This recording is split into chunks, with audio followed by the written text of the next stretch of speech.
So మీకొచ్చిన మంచి ప్రశంస ఇది బిగ్గెస్ట్ ప్రశంస? ఎవరి నుంచొచ్చింది? అమ్మమ్మ నుంచి. ఆ!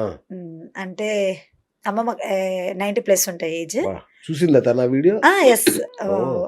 తను చూసింది. నాకు మళ్ళీ అదే వీడియో మామయ్యతో ఫార్వర్డ్ చేపిచ్చింది. ఆహ్, అమ్మ మేము ఇన్ని రోజులు కష్టపడి మిమ్మల్ని పెంచి, పోషించి, పెద్ద చేసి, పెళ్ళిళ్ళు చేసి, మీ పిల్లల వరకు కూడా మేము చూసుకుంటున్నాము. దానికి మాకిచ్చిన మంచి గిఫ్ట్ ఏంటంటే ఈ పేరు సంపాదించుకోవడం అని చెప్పింది. వెరీ సో, అది చాలా సూపర్. హ్యాపీ. సీఎం గారు చూసారటనా మీ వీడియో? చూసారని యాహ్! ఒక టాక్ నడుస్తుంది. చూసారు. ఆ! చూసారు. అక్కడి నుంచి గూడా కాల్సొచ్చాయి. ఆయ్! త్వరలో వెళ్తాము అక్కడికి. ఓహో! ఒక అచ్చా! 2, 3 డేస్‌లో రీచ్ సీఎం అవుతాం. గారి నుంచి కూడా కాలొచ్చింది. యెస్. అంటే ఇక విల్లా వచ్చేసినట్టే. మీ నోటి పుణ్యాన. నేను అందుకే బాగా ప్రచారం చేస్తున్నాను. ఆ! ఒకవేళ విల్లా వస్తే నాకల్లా కొంత వాటా ఇవ్వండి. వాటా గాదు. ఒక పోర్షనే మీకు రైట్. ఒక రాసిచ్చేస్తాను. రూమ్ పెట్టేసేయండి నాకు సరే. ఆ! వండర్‌ఫుల్. వండర్‌ఫుల్. సో, అంటే అక్కడి నుంచి వాళ్ళేమన్నా అంటే రమ్మన్నారా? లేదంటే ఏమన్నా హామీ అట్లా? లేదు. ఆ! కాల్ చేశారు. మాట్లాడారు అన్నయ్య హ్మ్. వాళ్ళు. అంటే అన్నయ్య మాట్లాడలేదు. రేవంత్ ఓకే. అన్నయ్య మాట్లాడలేదు. హ్మ్. వేరే హ్మ్. వాళ్ళు ఓకే. పిఏ వాళ్ళు కాల్ చేసి మాట్లాడారు. హ్మ్. అండ్ 1, 2 డేస్‌లో వెళ్తాం గూడా అక్కడి ఓకే. వరకు గూడా. ఆ! హ్మ్. ఇప్పుడు నెక్స్ట్ ఖైరతాబాద్ ఉంది మళ్ళీ. షూర్. అవునా? ఎళ్ళిపోవడమే. కాల్స్ వస్తున్నాయి. వస్తున్నాయా? వస్తున్నాయి. ఎవరు చేశారు మీకు? అంటే కాల్స్ మా పర్సన్ ఇంకొక అబ్బాయి అచ్చచ్చా! చూసుకుంటున్నాడు. ఆహా! సో, తనే అటెంప్ట్ ఓహ్! చేసి అప్పుడే తనే. టీమ్స్ కూడా పెట్టేసారా? లేదు. ఆ! అంటే మా సారు కొంచెం వేరే వర్క్‌లో బయటున్నారు. అచ్చచ్చా! So, okay. బాబు కాలేజ్‌కి వెళ్తుంటాడు. ఏంటి మీకు కాలేజ్‌కెళ్ళే బాబున్నాడా? యాహ్! ఇప్పుడు నా నెక్స్ట్ ప్రశ్న ఏంటంటే అయ్యా! అడగకూడదు. అమ్మో! అవునా? ఆ! అయితే ఇంటర్‌వ్యూస్‌కి తీసుకెళ్ళడానికి రోజు ఒక పర్సన్ వస్తున్నారు. అంటే తెలిసిన ఆ! ఫ్రెండ్ ఆ! సర్కిల్‌లో వాళ్ళే మాట్లాడుతున్నారు కాల్స్ ప్రెజెంట్ ఇప్పుడైతే. అంతా వాళ్ళే చూసుకుంటున్నారు. అంటే ఇంటర్మీడియేటా? డిగ్రీయా మీ అబ్బాయి? Diploma third year. అవునా? హ్మ్. ఎప్పుడు పెళ్లయింది మీకు? చాలా చిన్న ఏజ్‌లో అయింది. ఆ! చాలా చిన్న ఏజ్‌లో పెళ్లయింది. అండ్ చిన్న ఏజ్‌లోనే పిల్లలు గూడా పుట్టేసారు. ఓకే.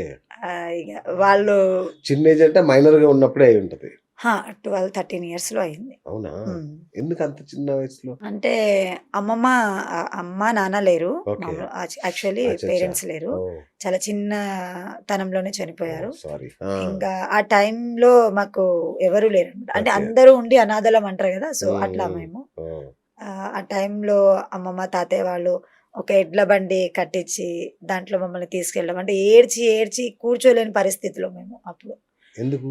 అంటే డ్యాడీ ఫస్ట్ అచ్చచ్చా! చనిపోయినారు. ఓకే. ఓకే. And right. ఆ! డ్యాడీ చనిపోయిన ఒక 6, 7 మంత్స్‌కి మమ్మీ చనిపోయింది. బా! ఆ టైంలో ఇంగ మాకు ఎన్నేళ్ల నిలబడలేము. వయసులో అప్పుడు?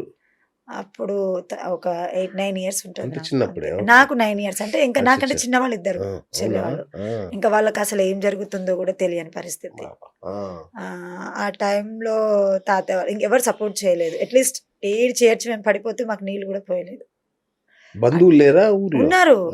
ఆ!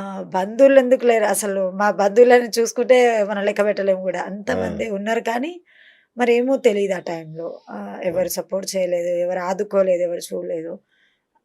తాతయ్య ఏంటంటే దేవుడు నాకొక కూతుర్నిచ్చాడు. ఆ కూతుర్ని మళ్ళీ దేవుడు తీసుకెళ్ళాడు. మళ్ళీ నలుగురు కూతుళ్ళనిచ్చాడు అని ఓహ్! మాట్లాడి వావ్! అందరి ముందు ఏ కష్టమొచ్చినా, ఏ నష్టమొచ్చినా, ఏ బాధొచ్చినా, ఏం జరిగినా నేనే బాధ్యుడిని అని చెప్పేసి మేము 5 మంది. హ్మ్. అక్క, అన్నయ్య, నేను, ఇంకిద్దరు చెల్లెళ్ళు. హ్మ్. ఒక ఎడ్ల బండి కట్టించి తీసుకెళ్ళిపోయారనమాట. సో, అమ్మమ్మోళ్ళ ఇంటి దగ్గర. ఆ! ఇంగా వాళ్ళు అలా అలా చదివించి 10థ్ వరకు చదివిచ్చారు ఎక్కడ? ఏ నన్ను. ఊరికి? ఏ ఊరు నుంచి ఏ బ్రాహ్మణపెల్లి ఊరికెళ్ళి? అని అంటే పక్క పక్కనే. అచ్చచ్చా! ఓకే. అందుగుల నుంచి బ్రాహ్మణపెల్లి అని పడమటి తండా అని ఆహాహా! ఒక 6, 7 కిలోమీటర్స్ డిస్టెన్స్. ఓకే. అక్కడి నుంచి తీసుకొచ్చి తాతయ్యని చూడడము, హ్మ్. వాళ్ళే పెంచడం, పెద్దగా చేయడము, అండ్ పెళ్ళిళ్ళు చేయడము అంతా వాళ్ళే చేశారు. ఓహ్! అది అబ్బో! చాలా కష్టాలు కన్నీళ్లలో పెరిగారనమాట చాలా అయితే. ఆ! అంటే ఈరోజు ఏదో మాట్లాడగలుగుతున్నాం గానీ, ఆ రోజు మాట్లాడడానికి కూడా గొంతు రాలేదు. అవునా? హ్మ్. మా బాధలు, మా కన్నీళ్ళు అంతా ఇంతా కాదు. హ్మ్. చాలా సంవత్సరాలే గడిపాం కన్నీళ్ళతోనే. చదువుకున్నారా? చదువుకున్నా. ఓకే. అమ్మ వాళ్ళు ఉన్నప్పుడు ఫిఫ్త్ ఏమో చదివాను. ఆ! సిక్స్త్‌లో డ్యాడీ చనిపోయారు. అయిపోయారు. అండ్ సిక్స్త్‌లోనే మమ్మీ గూడా ఆ! చనిపోయారు. బా! సో, అక్కడి నుంచి తాతయ్య ప్రొటెక్ట్ చేశారు. తాతయ్య చూసుకున్నారు. హ్మ్. అండ్ 10థ్ వరకు చదివించి 10థ్‌లో పెళ్లి చేశారు. ఓకే. 10థ్ పెళ్లయినంక ఇంటర్. కంప్లీట్ చేశాను. అచ్చా, ఇంటర్ కంప్లీట్ చేశారు పెళ్ళయ్యాక కూడా. అయ్యాక మీ ఆయన ఏం చేస్తారు? మా ఆయన అప్పుడు గవర్నమెంట్ ఎంప్లాయీ. అచ్చా, సో కొన్ని సమస్యల వల్ల మానేశారు. ఓకే. ఇప్పుడు ఫ్లెక్సీ బ్యానర్లు కడతారు. ఓ, అంటే తయారు చేస్తారా? ఆ, అంటిస్తారు, అచ్చా, కడతారు అండ్ గవర్నమెంట్ జాబ్ వదిలేసుకొని. ఓ, అప్పుడు కొన్ని ప్రాబ్లమ్స్ వల్ల అదేలే. ఆయన ఆ, వదిలేశారు. ఓకే ఇప్పుడు ఫ్లెక్సీ బ్యానర్లు కడుతున్నాం. ఓకే. మీకెందరు పిల్లలు? మాకు ఇద్దరు, పాప బాబు. ఓకే. ఉమ్.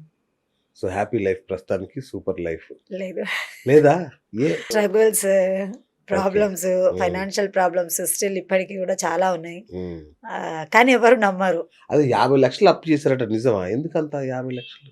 అంటే కొన్ని కారణాల వల్ల చేయాల్సి వచ్చింది. 50-60 లక్షలు ఉన్నాయి. వామ్మో. బానే ఉన్నాయి. నేను ఎంత గంభీరంగా అదే ఉన్నానో అంటున్నా. వెనకాల బరువు కూడా అంతే గంభీరంగా 50-60 ఉంది. లక్షలు అప్పు చేసాడు ఏంటండి? అవును.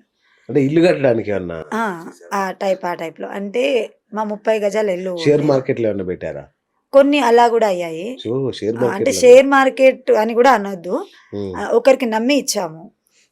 అంటే పాప బాబు చిన్నప్పుడు 5th క్లాస్లోనే వాళ్ళు గవర్నమెంట్ హాస్టల్కి వెళ్ళిపోయారు. సో వాళ్ళ ఫ్యూచర్ గురించి ఆలోచించి బయట ఇచ్చాము. సో అది లాస్ అయ్యాము. అండ్ అలా అలా కొంచెం పెరుగుతూ పెరిగిపోయింది. ఇప్పుడు అప్పులు భారం. మిమ్మల్ని ఎవరో బాగా మోసం చేస్తారని కూడా ఒక టాక్ నడుస్తుంది. ఏంటా మోసం? అంటే యాక్చువల్లీ మేము ఒక బడ్జెట్ అనుకున్నాము. ఆ బడ్జెట్ నుంచి లక్షలు దాటిపోయాయి. దేనికి? అంటే ఒక ప్రాపర్టీ కోసమని మాట్లాడాము. ప్రాపర్టీ. సో దాంట్లో బాగా మోసపోయాము. సినిమా ఇండస్ట్రీకి వెళ్ళాలనేది మీ కోరిక, అంతేనా?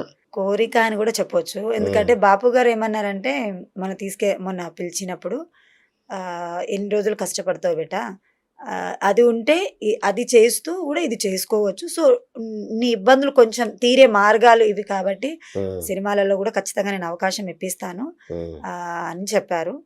తో నేను కూడా ఓకే అన్నట్టు. మీకు మోహన్ బాబు ఫ్యామిలీతో మంచి రిలేషన్ ఉంది. అంటే మా గురువు గారు స్నేహలత మురళి గారు. సో అమ్మ త్రూ మాకు సార్తో బాగానే పరిచయం ఉంది.